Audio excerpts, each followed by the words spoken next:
ओम शांति। दुःखहर्ता सुखकर्ता मुक्ति जीवन मुक्तिदाता परमात्मा पितांकर सर्वश्रेष्ठ आत्मिक संतान जो माने कि एई दुःखदायी पुराणा दुनिया को नूतन सुखदायी दुनिया रे परिवर्तन करिवार महान कार्य निजर तन मन धन सहित समर्पित होई सहयोगी होइछन्ति। सेमानंकु आंतरिक शुभेच्छा शुभकामना सुप्रभात सुस्वागतम। कथारे अछि अलसुआ दुख पाए। एहारी उपरे एक सुंदर गल्प मध्य अछि जहाकु आमे माने प्राय समस्ते जानिथिबे। तथापि मु पुणी थरे ताहार उपस्थापना करुछि आजिर प्रभु चिंतनर आलोचनार आवश्यकता को आखि आगरे रखी। खरा दिन झिंटिकाटिए आनंदरे एणे तेणे डेई डेई समय बिताउथाए। देखिला पिंपुड़ी माने धाड़ी बांधी खाद्य संग्रह करी निज बसा घरे साइती रखुछंती। झिंटिका कहिला, अरे बंधु माने एते बड़ खराटारे काहेकि एते परिश्रम करुछ? आस आनंदरे खेलकूद करिबा मौज करिबा। पिंपुड़ी माने कहिले कि नाई रे झिंटिका भाई, आमको समय नहीं। आउ अल्प दिन परे वर्षा दिन आसीजिव, घरू बाहरी हेब नहीं। तेणु आगरू किछि खाद्य संचय करी रखिथिले सेतेबेले बसी आराम रे खाई परिबा। झिंटिका कहिला, जहा तुम गुड़ांकु कही किछि आउ लाभ नहीं। किछि दिन गला, वर्षा ऋतु आसीगला। केही कुआड़े जाई पारिले नहीं। बिचरा झिंटिकाटी खाइबाकू न पाई भोकरे रहिला। द्वितीय दिन भोक संभाली न पारी वर्षारे तिंती तिंती पिंपुड़ी मानंक पाखरे जाई पहुंचिला एवं नेहुरा हेला किछि खाद्य देवा पाई। पिंपुड़ी माने ताकू किछि खाद्य देले एवं कहिले, जदि तुमे आगरू आम कथा मानी किछि खाद्य संचय करी रखि थांत, आजि कोन एते दुख कष्ट पाई थांत। तेणु कहा जाए अलसुआ सबु बेले दुख पाए। वर्तमान समाज रे देखा जाए संख्याधिक अन्य उपरे निर्भर करी चलिबार। देखुछंती जदि गुहारी द्वारा बा दुख बखाणिबा द्वारा अन्य मानक द्वारा सहजरे साहाय्य प्राप्त हो जाउछि, परिश्रम काहेकि बा करिबा?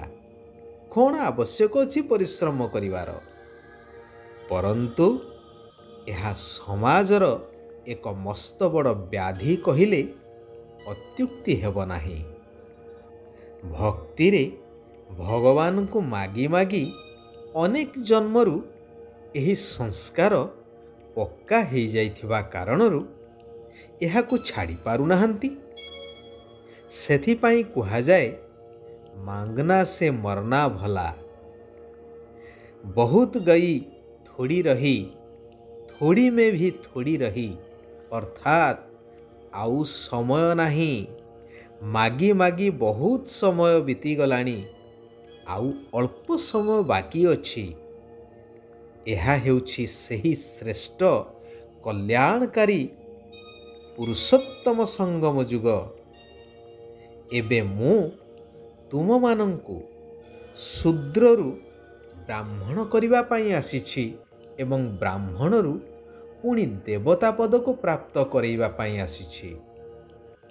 ତେଣୁ ବ୍ରାହ୍ମଣ ହେବା ପରେ ଏଭଳି କୌଣସି ଚାଲିଚଳନ ହେବା ଉଚିତ ନୁହେଁ ଯାହାଦ୍ୱାରା ଈଶ୍ୱର ପିତାଙ୍କର ବଦନାମ ହେବ।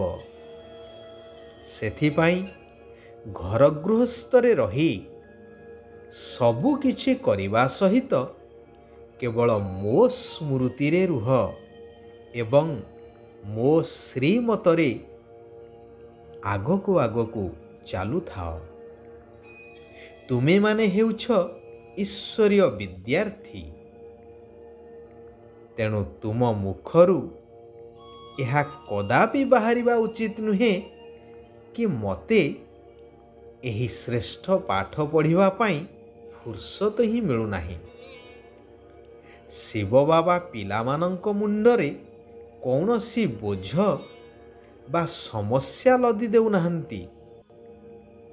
କେବଳ ଏତିକି କହୁଛନ୍ତି ଯେ ସକାଳୁ ସକାଳୁ ଉଠି ଘଡ଼ିଏ ଅଧା ଘଡ଼ି ମୁଁ ଯିଏ ଯେପରି ଠିକ୍ ସେହିପରି ମୋତେ ମନେ ପକାଅ ଏବଂ ପାଠ ପଢ଼। ମୁଁ ଯେଉଁ ପାଠ ପଢ଼ଉଛି। ମନୁଷ୍ୟମାନେ ଅନେକ ଯୋଜନା କରୁଛନ୍ତି, ପରନ୍ତୁ ବାବାଙ୍କର ଯୋଜନା ସମସ୍ତଙ୍କ ଯୋଜନା ଠାରୁ ସମ୍ପୂର୍ଣ୍ଣ ଭିନ୍ନ।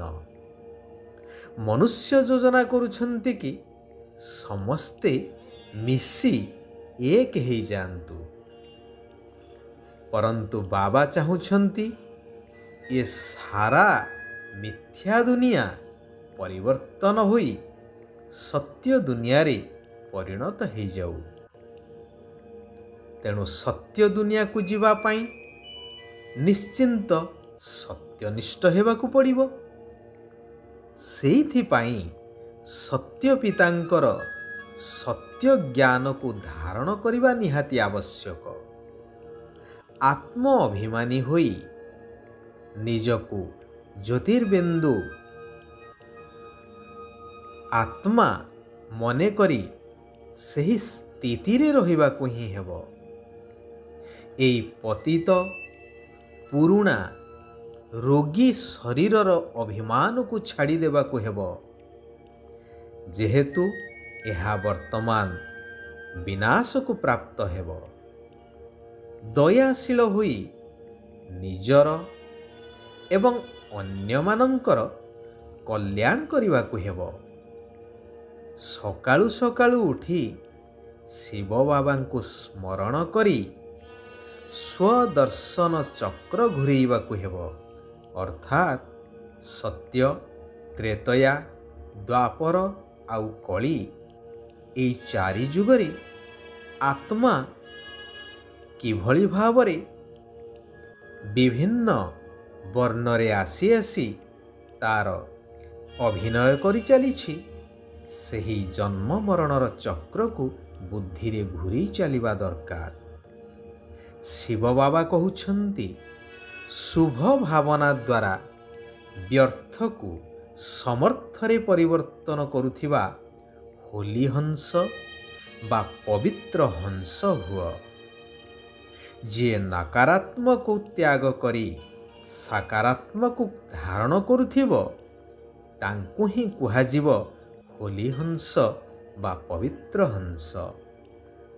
ଖରାପ ଦେଖୁଥିଲେ ଶୁଣୁଥିଲେ ମଧ୍ୟ ଦେଖୁନଥିବ କି ଶୁଣୁନଥିବ।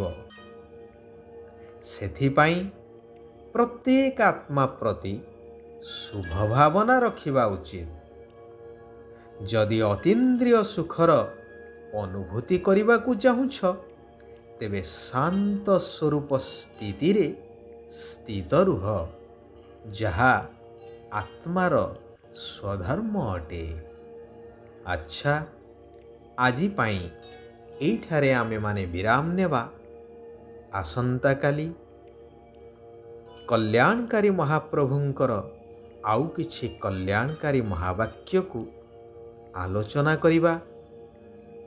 ଜୀବନରେ ଧାରଣ କରି ନିଜକୁ ପରିବର୍ତ୍ତନ କରିବା ସହିତ ସାରା ବିଶ୍ୱକୁ ପରିବର୍ତ୍ତନ କରିବାର ମହାନ କାର୍ଯ୍ୟ କରିଚାଲିବା। ସାରା ବିଶ୍ୱର ଆତ୍ମାମାନଙ୍କର କଲ୍ୟାଣ ହେଉ। ସମସ୍ତେ ସୁଖ ଆଉ ଶାନ୍ତିର ଅନୁଭବ କରନ୍ତୁ। ଓମ୍ ଶାନ୍ତି। ଓମ୍ ଶାନ୍ତି। ଓମ୍ ଶାନ୍ତି।